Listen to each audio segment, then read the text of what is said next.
by giving you, because so many of you haven't been here through the whole journey. And so those of you that have, it's awesome, so we're going to recap it.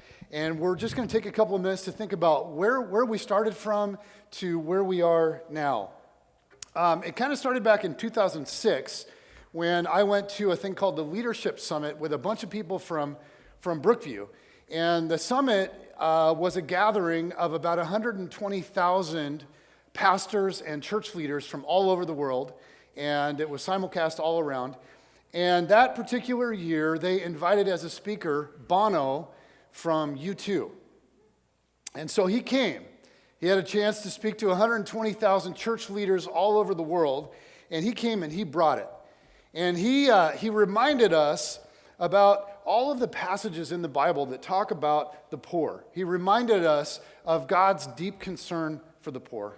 And he basically stood up there and shamed 120,000 church people. He shamed us for our lack of concern over the poor. And that particular day, I was so deeply struck, as were many, many, many others. There were church leaders all over the world that were shaken by what he said, because what he said was true. God cares very much about the poor, and in many cases, the church really didn't. And so I almost immediately started thinking about what should Brookview do? There's a lot of ways to get involved in this, and I remembered a friend of mine named Bob from our old church in Bellingham that Jen and I sort of started Brookview out of. And with our old church, Bob had been highly involved in a ministry in Haiti. And so I called Bob and I met with him and several of the other church leaders. And Bob said that he would actually be willing to lead a team of us from Brookview. Like, take us to Haiti and show us different ministries and all the stuff that they had been involved in. And so in 2008, we sent our very first team. And do we have that image, Beulah? No? Oh, man. Those are some of the best looking people you've ever seen. And they were all going to be up there together hugging. It was going to be amazing. So we went on that first trip in 2008, and it was an 11-day trip, and it was hardcore.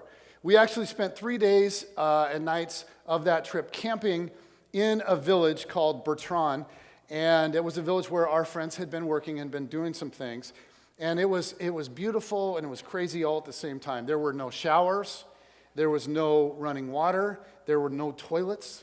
Okay, just a hole with sheet metal around it, and several of us had some intestinal distress, and it was a bad combo. And we didn't shower for 3 days. It was like 105 degrees every day, and we slept in tents in the middle of this village. And as a result of that, we really got to know people fast in 3 days. And we had brought tons and tons of shoes for them, and we had brought a bunch of rice and beans, and we had a big feast with them, and it was cool. And then we said goodbye to them, and we went and saw some of the other ministries and some of the other things happening in Haiti.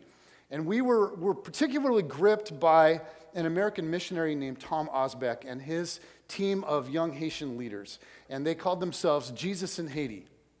And they had a church and a school, and they were involved in their community.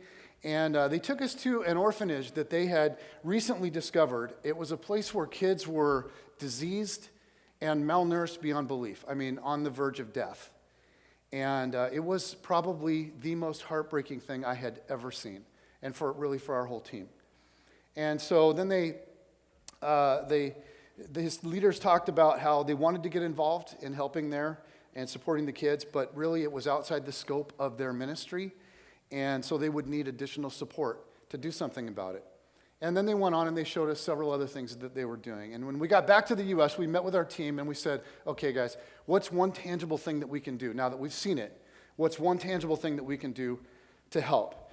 And so we called Tom and asked him about that orphanage, and he told us that for $800 a month U.S., we could make sure those kids were fed every day, fed well, and we could make sure they would get medical care. And so as a team, we were like, that is a no-brainer.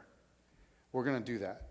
And so we put out the need to people at Brookview, and it got done. Different people donated different amounts, $25 a month, $100 a month, $150 a month, and we were actually over the $800 a month range. And so for 2 years, under the supervision of Tom Osbeck and his team of young men, those kids got what they needed.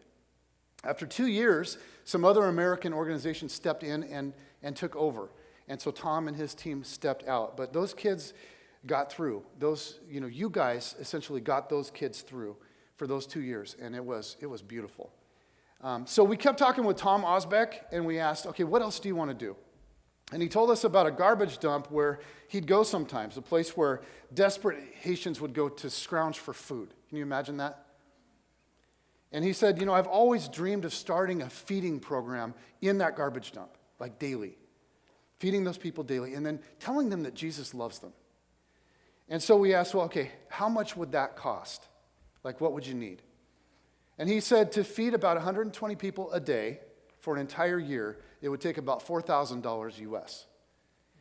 Okay, about that same time, a kid in our youth group named Alex came to us and he said, hey, I have this senior project that I have to do at Mountain Terrace High School, and I was thinking about doing something to raise awareness and maybe even, I don't know, maybe raise some money for the poor in Haiti. Do you guys have any ideas of what I could do?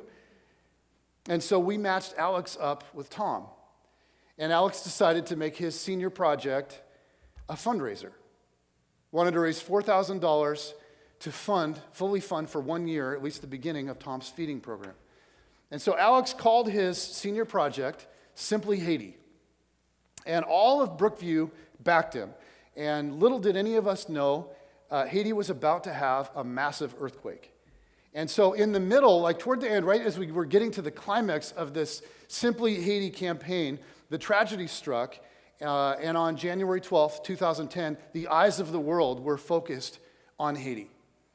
And it was all over the news for months. And so King 5 News actually got a tip about Alex's senior project, and they featured a major story for it on the nightly news. And we actually have that clip from the news that night.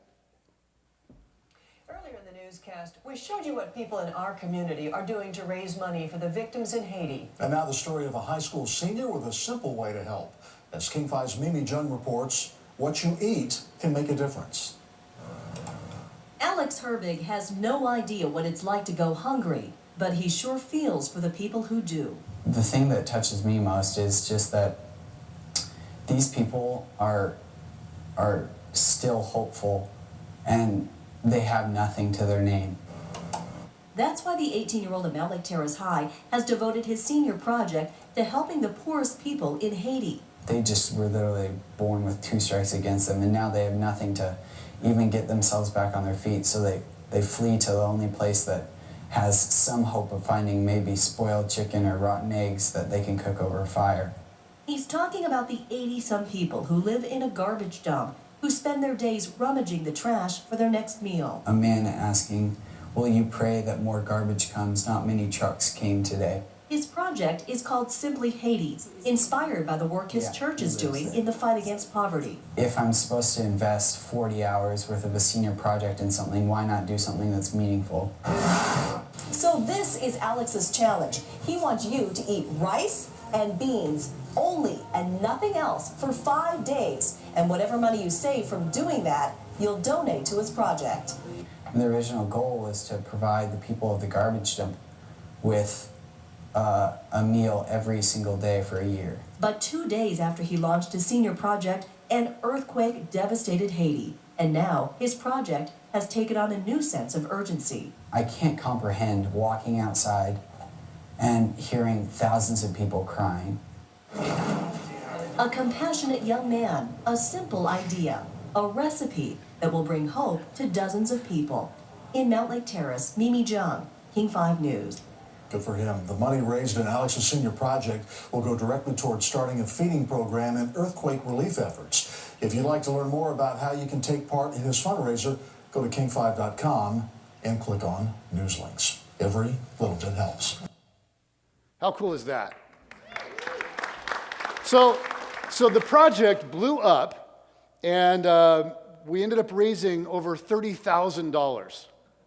And so not only did Tom start the feeding program, but he had an extra $26,000 to work with. And so he cared for many, many more people in various ways, including rebuilding homes for people that had lost their homes in the earthquake. It was really extraordinary. And so our second Brookview team trip, which we also don't have a picture of, but these people are equally good looking, happened just a few weeks after the quake. And so we gathered up tents, a bunch of tents that people donated, and peanut butter and other kinds of things that would really nourish people. And we flew down to help after the quake, right? Like just a few weeks. And Tom's team helped us identify people in their community that were really in need. And so we gave out tents to people to live in as temporary shelter. We gave peanut butter to people. And we were just meeting families, putting up tents, handing stuff out. And looking back on that now, that was such a surreal thing to be a part of. But after a year or so, the government came in and they demolished the dump. They decided to turn the land into a water treatment center. And so we talked a little bit more with Tom about how else we could partner with him to help people. And it became obvious after several dialogues that his first priority was really his church and his school. And he didn't really want to be involved very heavily in relief type stuff. The earthquake had required it for a time, but he wanted to get back to a more basic ministry. And so we reached out to an organization called Worldwide Village. And their vision was to create sustainable ways to care for Haitians. So rather than taking a, give a man a fish approach, it was more of a teach a man to fish approach. And so in June 2011, we took our third team trip through Worldwide Village. And there they are. Look at those good-looking people. And we took several teachers to train Haitian teachers, and then a bunch of us that weren't teachers put on soccer clinics for the kids. And so several of us would take the kids in the morning for a few hours and do soccer clinics, while the teachers would work with Haitian teachers, training them, essentially showing them more effective ways to teach. And then in the afternoons, the kids would go back to the classrooms, and our teachers and their teachers would work together to use some of the new teaching strategies that they had learned to teach the kids. And it was really incredible, and that was our third team trip. Our fourth team trip, also with Worldwide Village, was to put on clinics for women. And do we have that image also? There it is. Hey. And so we gathered women on that trip in 3 different places for 2-day clinics. And one of those places included a deaf camp. And we just talked to them about women's health. We did some basic teaching on a women's body and why things work the way they do, on sexual education. We talked to them about how valuable they are as women in God's eyes in a culture that doesn't really value them that much. We talked to them about the problems of domestic abuse and rape in their communities. And then we taught them some basic self-defense. And then our ladies treated them to pedicures, kind of like a spa experience. And they loved it. And even more important, they felt loved. And it was such a beautiful thing. And then we also partnered with Worldwide Village to provide water purification units. And we took the Simply Haiti idea and turned it into Purely Haiti. And Worldwide Village had a project underway already to distribute these water purification systems. And so we were able to raise $6,000 to buy them 20 of those, which they then distributed, and thousands of people have had access to clean water as a result of that. And so then in the summer of 2012, Jen and I decided to go spend a month with Worldwide Village in Haiti. We took our kids. We thought it'd be a great experience for them. And after living down there for a month, with the goal really of nailing down a future partnership with Worldwide Village, we were introduced by Worldwide Village to a group called Ebenezer Ministries. And they were friends of Worldwide Village and people that they had partnered with, and they thought that what we were talking about would be a good fit for them as well. And Jen and I were just deeply impressed with Ebenezer. And one of the things that's really cool about it is it's not an American organization. So it's Haitian. And a lot of the things many American organizations are trying to start, Ebenezer is already doing and has been doing for decades. So they're a Christian mission, and they have over 80 churches and over 150 schools that they now work with.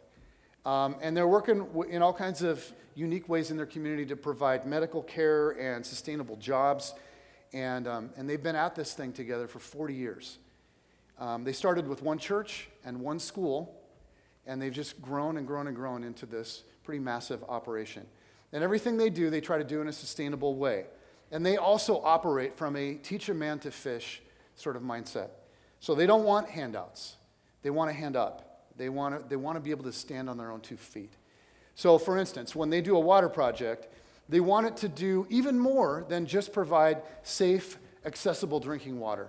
They want it to provide jobs, they want it to provide crops, they want it to provide all kinds of stuff. And they're extremely innovative and very creative about how they go about maximizing stuff. And what is really cool about this, and I can't stress this enough, is this is not Americans doing for Haitians. This is Haitians doing for themselves. Okay, so a few weeks ago, we took our very first team trip with Ebenezer, and we actually had 2 trips, 2 teams, one for 1 week and then another for the second week. And so what I want to do is invite team number 1, so the first week, to come on up.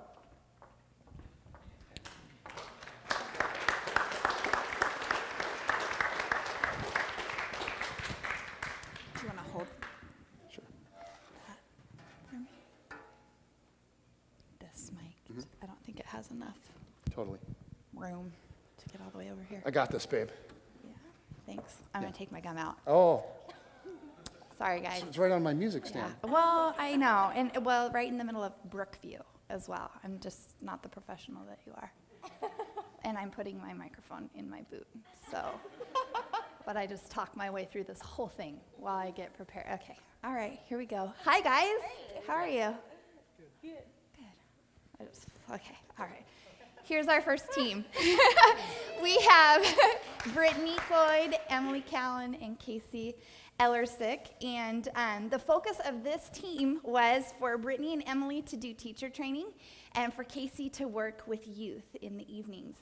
And 2 days before we flew out, we were told that it would be really great if we could do something with all of the kids that are in the preschool while Emily and Brittany do teacher trainings. And so, unbeknownst to Casey, he was going to be daycare provider by day and youth leader by night. And I was really just incredibly thankful for how willing you were to do whatever in Haiti, really whatever.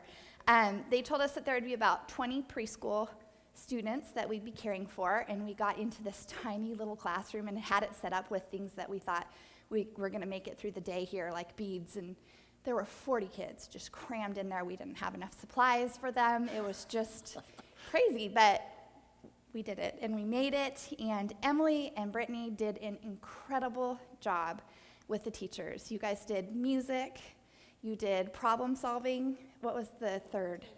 Teamwork. And the funny thing is that problem solving is a foreign concept to Haitians. It's just not part of their culture, their DNA. They aren't raised on that. And so Emily and Brittany had emailed the team in Haiti, the Haitians, and said, hey, these are the 3 topics that we're thinking about. We would love your feedback to see if that's something that's going to kind of, hit your sweet spot. And they're like, problem solving? What's that? We're like, okay, we'll definitely be bringing some problem-solving training. And so that was really cool. They worked their tails off to in the weeks leading up to the trip and gave an amazing gift of knowledge and learning in a fun environment to these teachers. And it was incredible to be on the outside of that, kind of peeking over and watching the 2 of you work. Pretty incredible. So, Brittany, I've asked you to share, if you could capture a moment from the trip and turn it into a photograph, what would the picture be? There are lots, but one of the ones that stick out the most is 8 teachers in this concrete classroom with broken chairs, broken desks everywhere that we're using, and they're laughing and they're dancing during our music training day. It was really awesome to connect with the other teachers from a different country and share stories. And I found that our classroom stories were really similar. We have the same type of students, the same problems to overcome, and I didn't expect to relate so closely with those teachers. And there are major differences in our lives, and we couldn't even speak the same language, but those cultural differences didn't matter at all. And we were just people in the same line of business encouraging each other so we can all be the best teachers we could be. That's awesome. How about you, Emily? What was something that just kind of stood out for you as part of that training? For me, it was how well they received us. So Brittany and I had several, like she said, the cultural barrier, the language barrier. We had all these things that we were kind of like, how is this going to go? If they don't even know what problem solving is, how are we going to teach this? And we got there, and it was the training that I'd done before this one. You go in, and we had a teacher with crossed arms. We had a little bit of checked out We looks. called her a mean mugger. She would just sit there and go. And that's intimidating. So, but this time it went really well. We felt like they asked questions. They were really engaged. It was more teachers this time, and there was such a hope and a hunger to know. Is like they knew that we have access in America to all kinds of education. I mean, you can pop on the internet and find anything, and they just don't have that, and they can't get to it. So this time, going back, we were a little nervous, but we were received so well. And I think a big part of that was the fact that we'd been there before. So we weren't strange new faces that came in once and then we left and they never saw us again. We'd been there before, and we were back, and they'd seen Jen and Jason a few times before that too. So it's like we're starting to build this relationship, and I think that was the key, that they're starting to trust us, and I think they see hope in that too. Yeah, that's awesome. I think one of the funny things, snapshots from that, they had brought in rocks to use as sorting and counting, to do math, trying to show them, hey, you have tools all around you that you can use if you get creative about it. So there are rocks in Haiti, let's use those. And so they had them neatly laid out and a lesson plan going with all these rocks, and the teachers could not get over how dangerous it would be to have preschoolers with rocks in their hands. But get this, and that's legit, that's something to hear. But Brittany's glancing outside to the pile of children that are playing in rocks with broken glass all over the place. It's like, oh, well, okay, all right. We just laughed about that one, and oh, yeah, well, maybe you don't want to use rocks. Brittany and Emily, you have been to Haiti before, and your previous trips were not with Ebenezer, though you and I got to go one time together to Ebenezer. What would you say kind of stands out to you guys as you look at Ebenezer Ministries compared to where we've been before? For me, it was women. So I've been before, and I've seen how women are treated in Haiti, and it's not always great. And in Ebenezer, they are treated really well, but they're not just treated well and respected. They're actually placed in places of leadership. So you walk around and you do see women leading groups and women leading, men and other women too. So that was really different. And then the second thing for me is that they will turn away a handout and look for opportunities to help themselves. So I've sat there and had them say, that's really nice of you, but that's not gonna help us help ourselves. So that was really neat to see too. Cool. What about you, Brittany?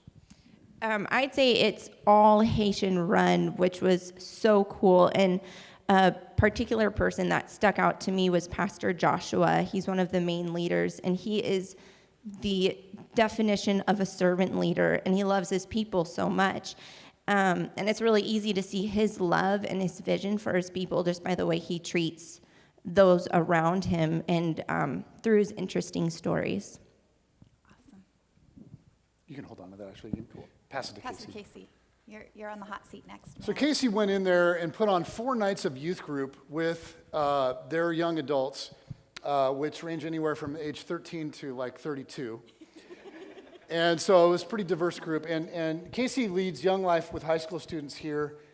Just did the most amazing job putting those on every night. He had a message for them that was so solid and so good, and learned to preach with a translator, translating and all of that in the dark, because several of the nights we had no light whatsoever.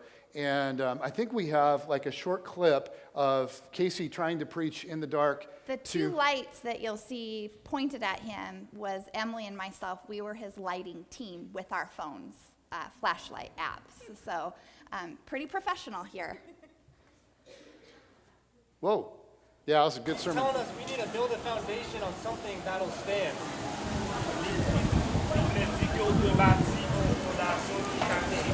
He's saying, build your life on me. He's saying, take the words that I've given you and live your life by them. Don't just make them something you read.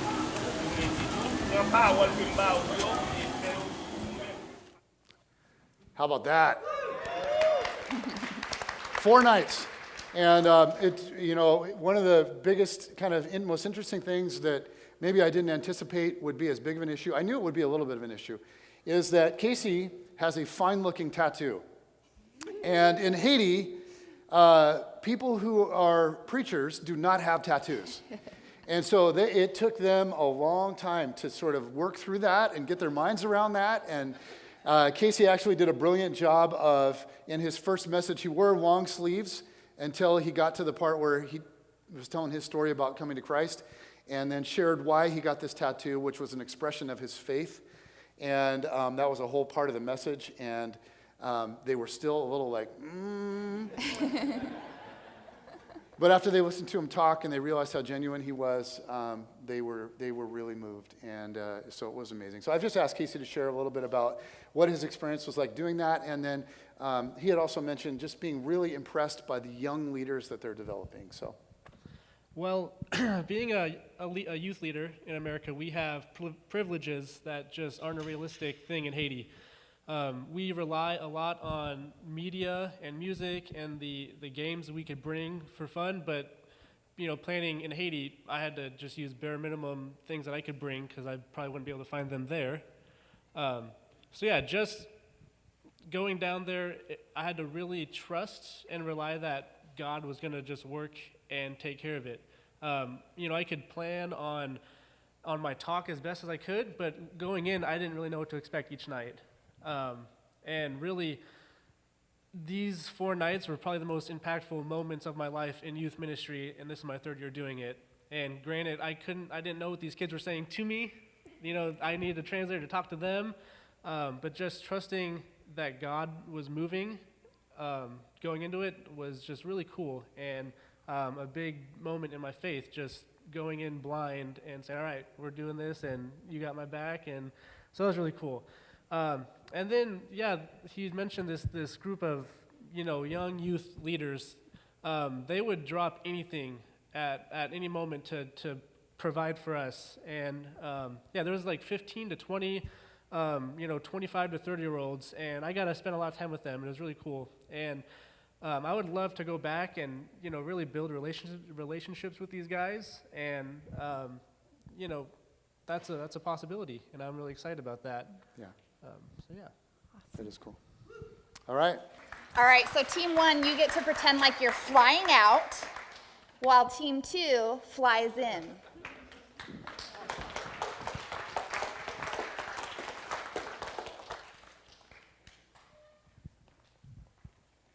I have a really random thing, because I probably am hearing it more than you, but there's a group of kids right here. Is that bothering anybody? Raise your hand. No?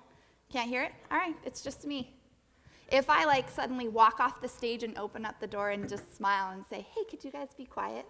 I apologize in advance. I have a little bit of a pea brain when it comes to being up here. So this is team 2. Here's how it worked.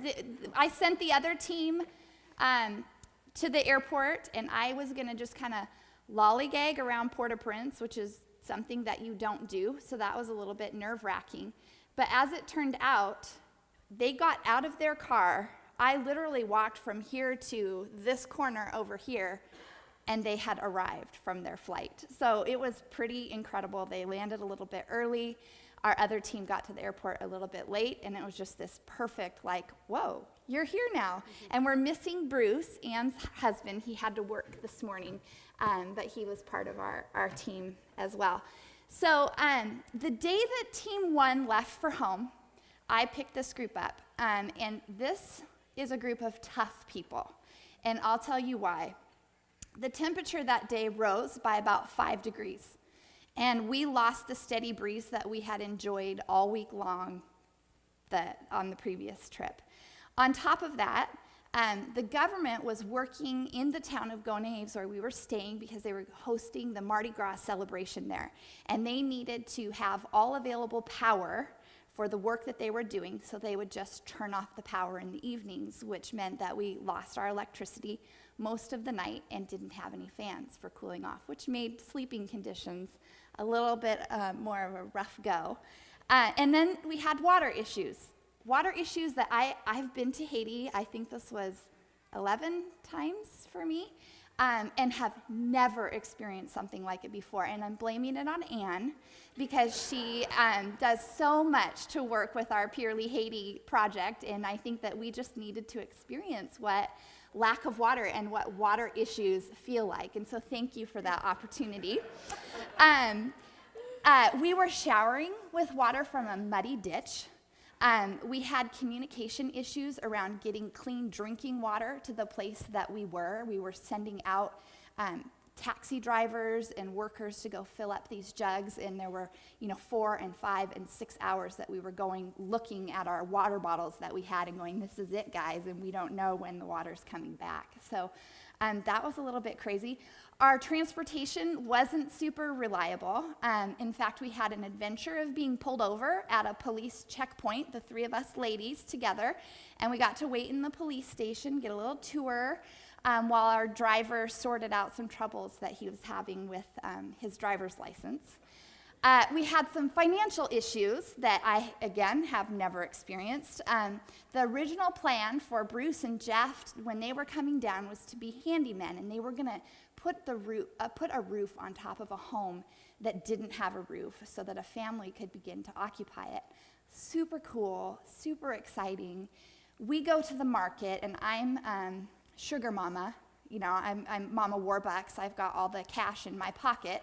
And so we're in this shop, and it took, an hour and a half to round up all the supplies that we're going to need. And we get to the cash register, and the Ebenezer Ministries had emailed me prior to and said, you need $150 US to put this roof on. Great, totally doable. I've got my cash. In fact, I am so prepared that I have 75 extra dollars just in case. So we get our ticket for what we owe, and it's actually $1,500 US. We forgot a 0 in the email. So we realized quickly, okay, we're not going to be, they're trying to open the door, you guys. I don't know what to do. Okay, I'm going to keep going. I'm going to go. Okay, all right, get back to your notes here, Jen. Okay, supplies.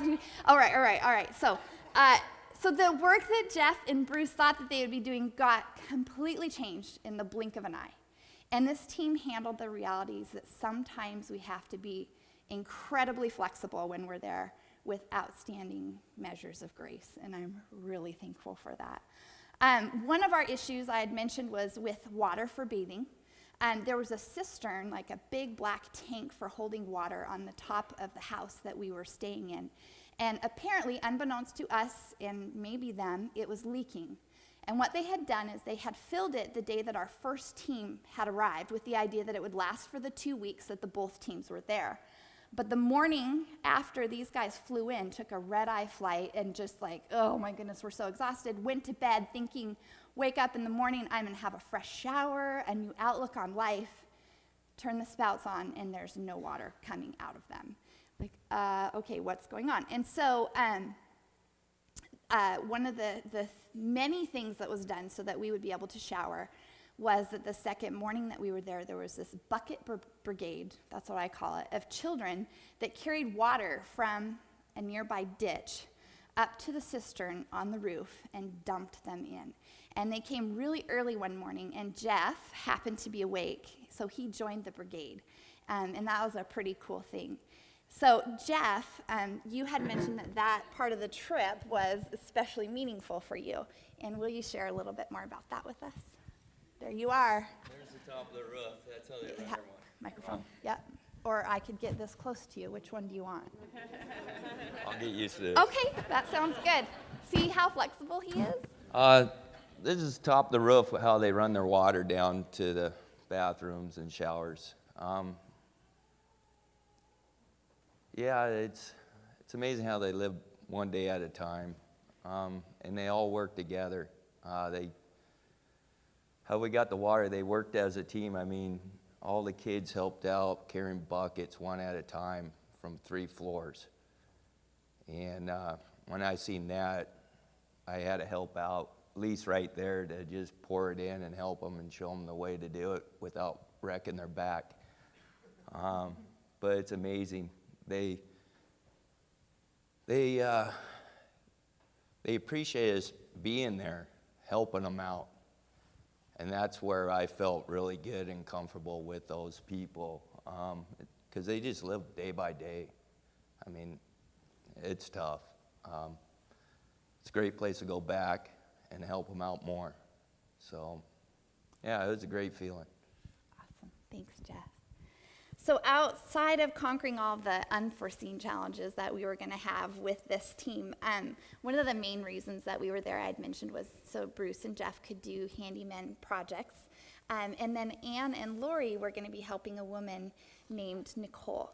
And she's in a picture here with, I think, yeah, she's in the middle there. Nicole is in charge of a large women's ministry, and she does some pretty cool stuff.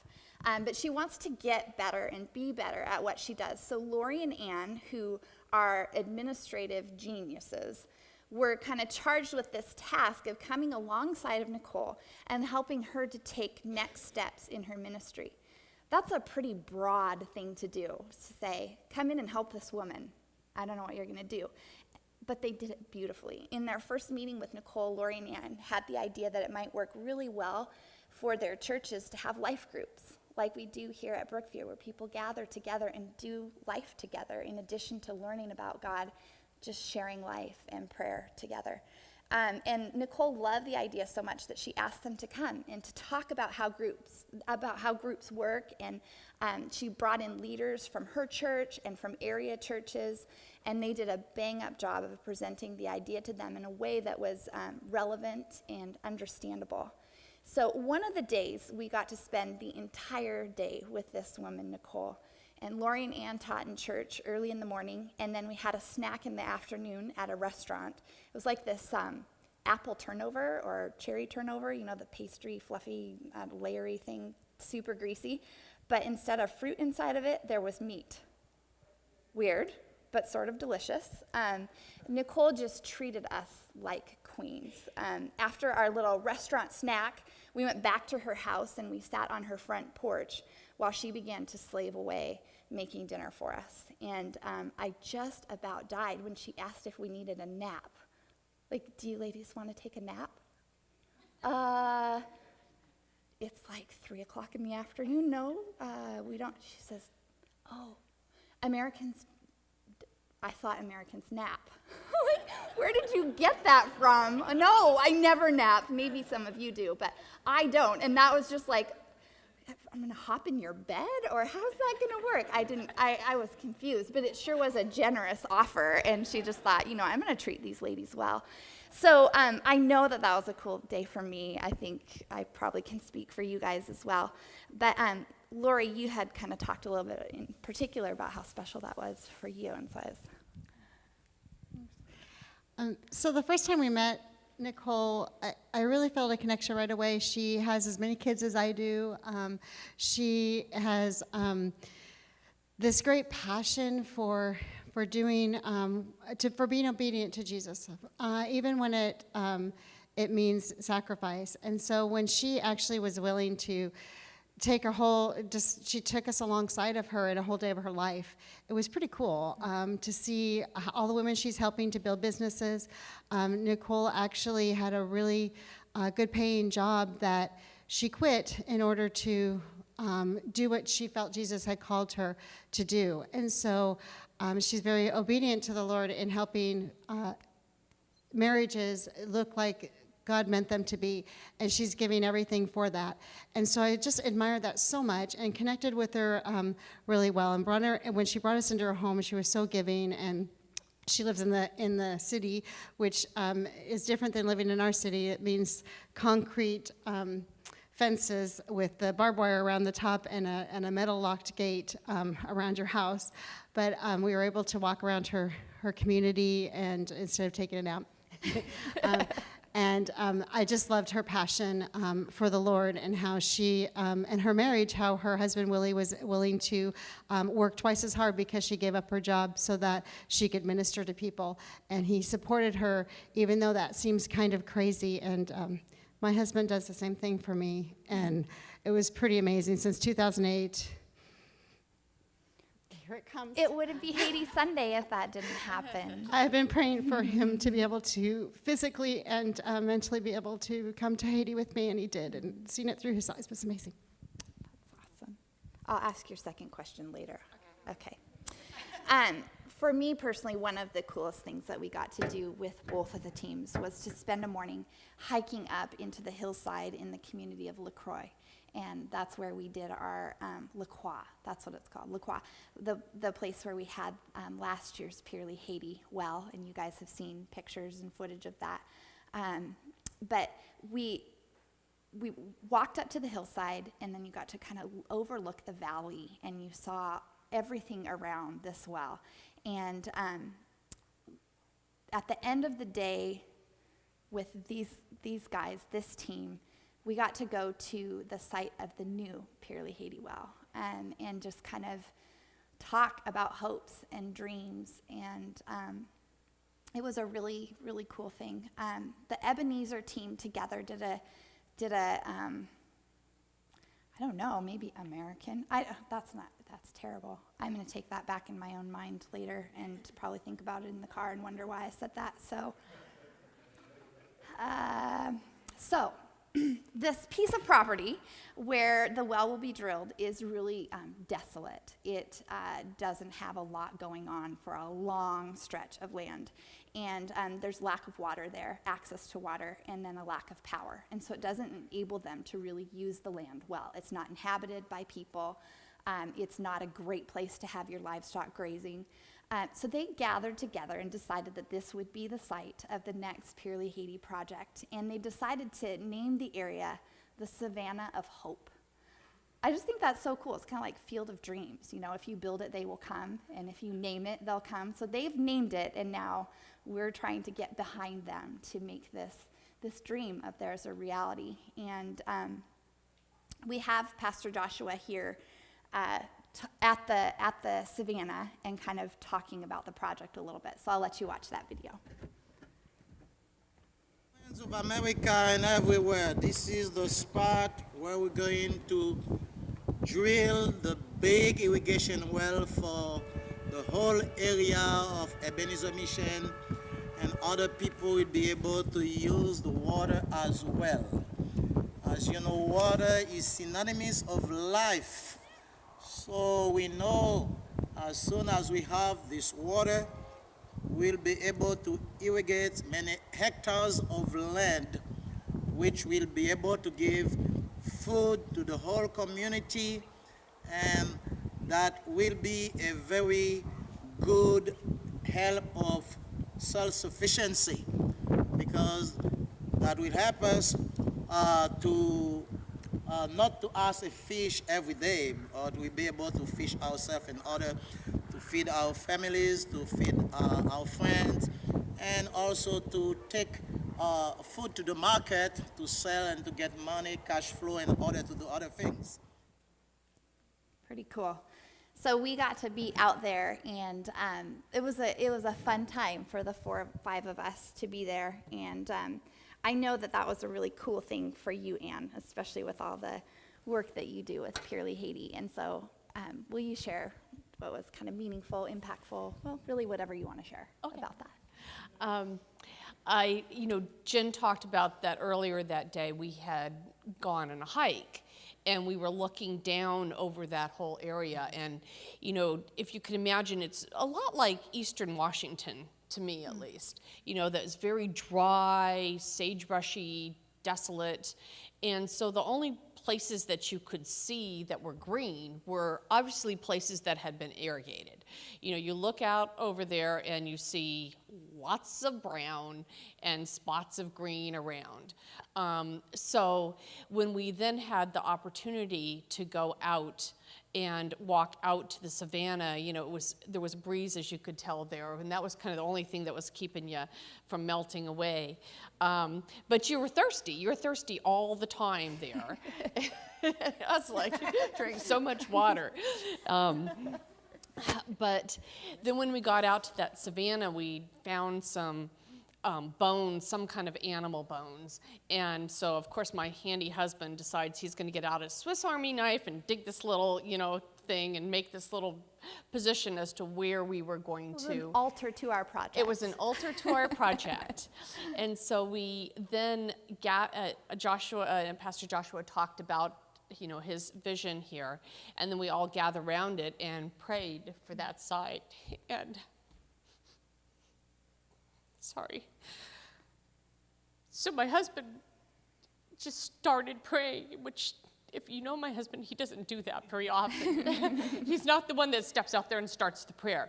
So to me, that was really God speaking through him, and really I could feel that God was moving in him and moving for, the passion that we had felt from Pastor Joshua to do this project for him, and what a difference in the community it would make to have that water and to give them hope, So the town or people in the community had called this savannah the Savannah of Desperation, I think. Desolate savannah. Desolation or something like that. Something terrible. But he had chosen to call it the Savannah of Hope, so just that hope, that struggle that they always do. And so I thought of the verse in Romans that says that suffering produces perseverance, perseverance character, and character hope.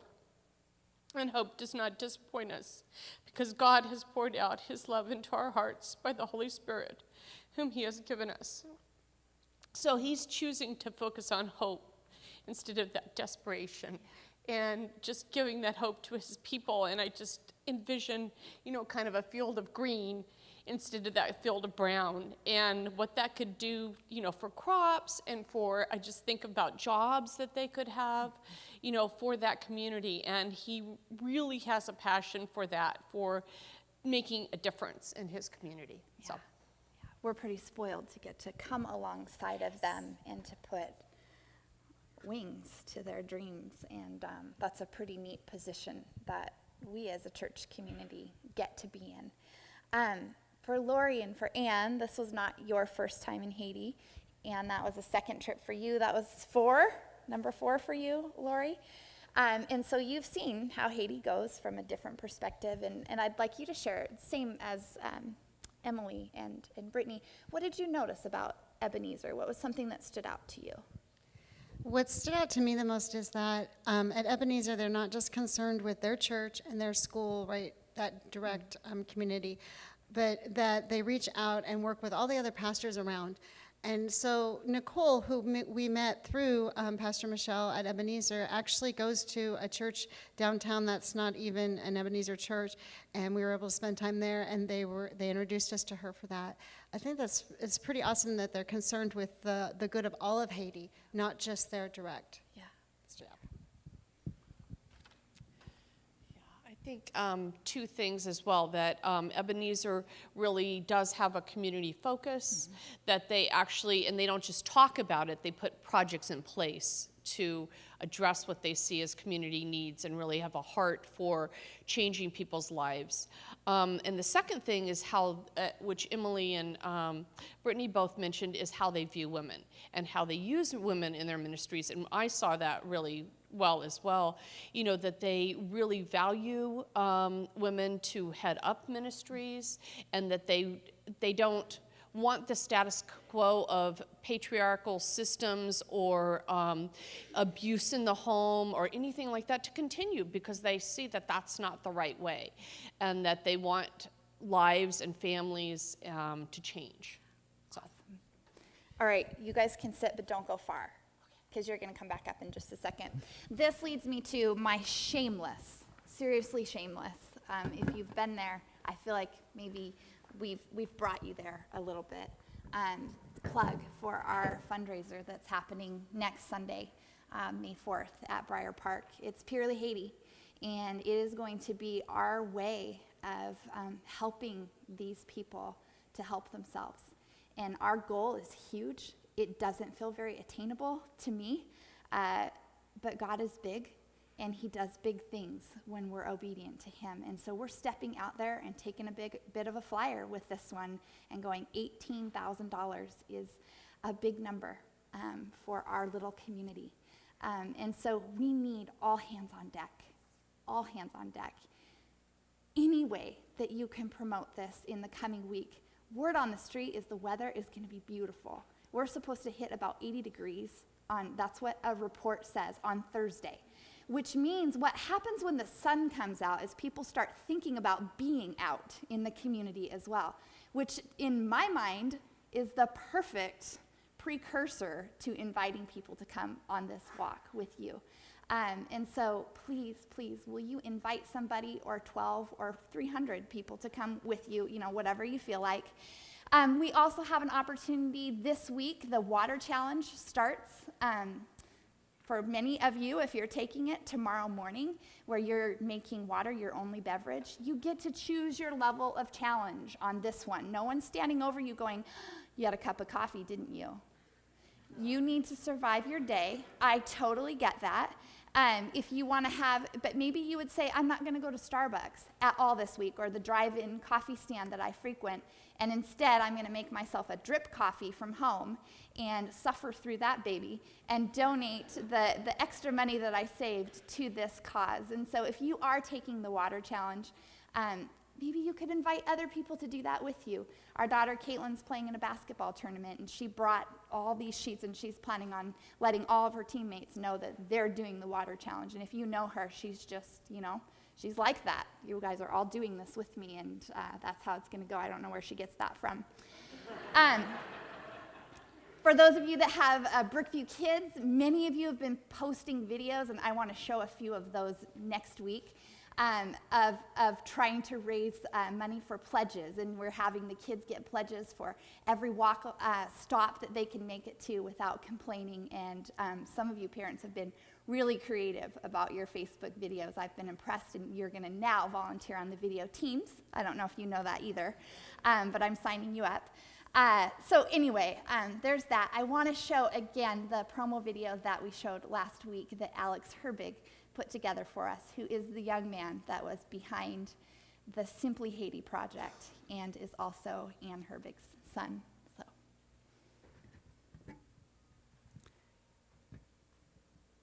I forgot to say, team, come up here, both teams, while this is playing.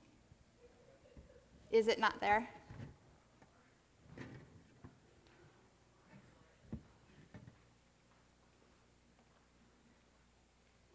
Ixnay on the video A.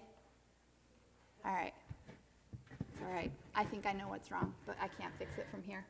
All right, come on up here, guys. I've asked each of you, in response to our day at the well, to share one word that kind of captured what you saw, what you felt. You get to choose any word you want, and then 30 seconds or less, explain why you chose that one word. Where should I start? Over there. All right.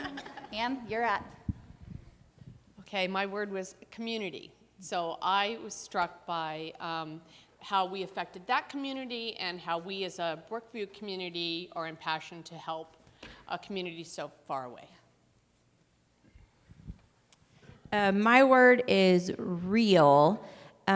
So we all spend a lot of money and time on this project and projects like this, us here at home, but to actually go see the real water and the real people that it's helping was incredibly cool.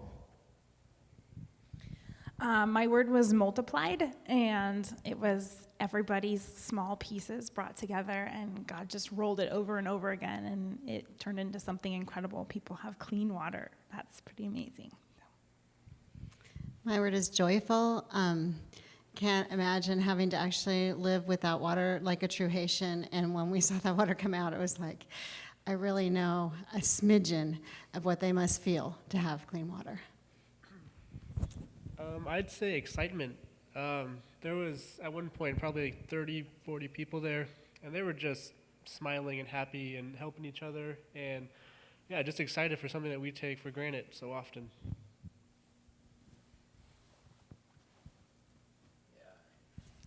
That's a good moment, good picture right there with the water. Just seeing the people coming over and getting clean water, I mean, I'm just looking at everybody and seeing, like you said, joy. Clean water is very important. I had a big smile just seeing what they're having, just tears coming down my eyes, just seeing what they're getting. And yeah, it's awesome. Thanks, guys. Give them a hand.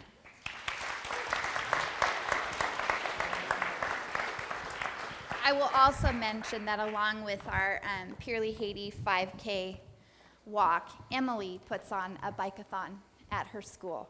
And those little pumpkins last year made more money than what we did on our Purely Haiti project. And so her partnership in that is key to what we've been able to do as well. So super cool. I think I'm just really excited to have this partnership down there. You know, as I had described in our history, we've sort of bounced organizations, which was not what we were trying to do initially. And I'm hopeful that we have found a place where we can land and build relationships with them for years to come. Teachers can build relationships with teachers and sustain those relationships for years and years. And it's just really exciting to me that they're doing the work and all we're doing is coming alongside of them and helping them do what they're already passionate about. So, yeah, I'm thrilled. Next steps for us, we're not certain what those will be. We have some ideas flowing in our heads of possibly putting on some sewing clinics for women. A huge need that they have asked Jason and I to come and do is some marriage, family seminars, types of things. And if we were to do that. Because you just don't get any tighter than this, guys. There it is. And that's probably what we're just going to do. Go there. And, Haitians love that. And then say, any questions? That's how we roll.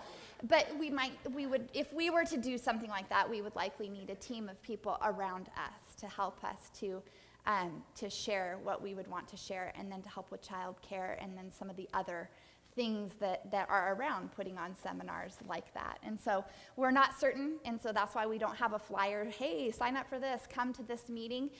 Just be a part of the Brookview community, and you will know when a next step is coming as soon as we have that hammered out a little bit better.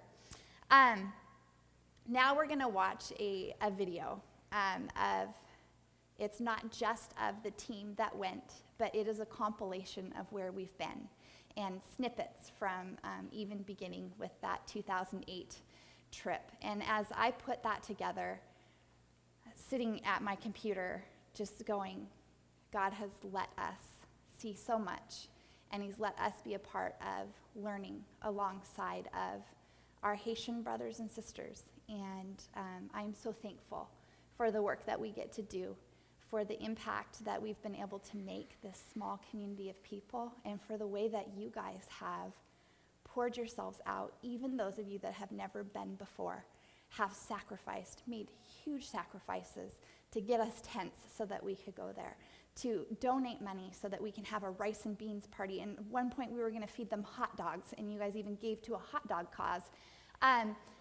So just incredible. We say, hey, we want to do this in Haiti, and you guys come out of the woodwork with your support. And so I want to thank you, and I want to celebrate you, and I want to honor you. And I hope that this video does that. And in closing, before we lead into that, I just want to pray that God would continue to use us in Haiti. Dear Lord, I thank you for all that you have shown me, God, the way that you have taught me, the way that you have changed me. You've opened my eyes to poverty, to people who would want to do better for themselves, but it's just not possible. And Lord, I pray that you would let us do this work a lot longer, and that we would begin to establish this friendship and this relationship, and that they truly would become our Haitian family. And working in your world is a beautiful thing. And so I pray that you would continue to use our church community to live love to a world that desperately needs you. Thanks for this morning. Thanks for a chance to celebrate where we've been and where we're headed. In your name we pray. Amen. Amen. So God has done cool stuff, beautiful things, and it's cheesy, but you'll know why I said that.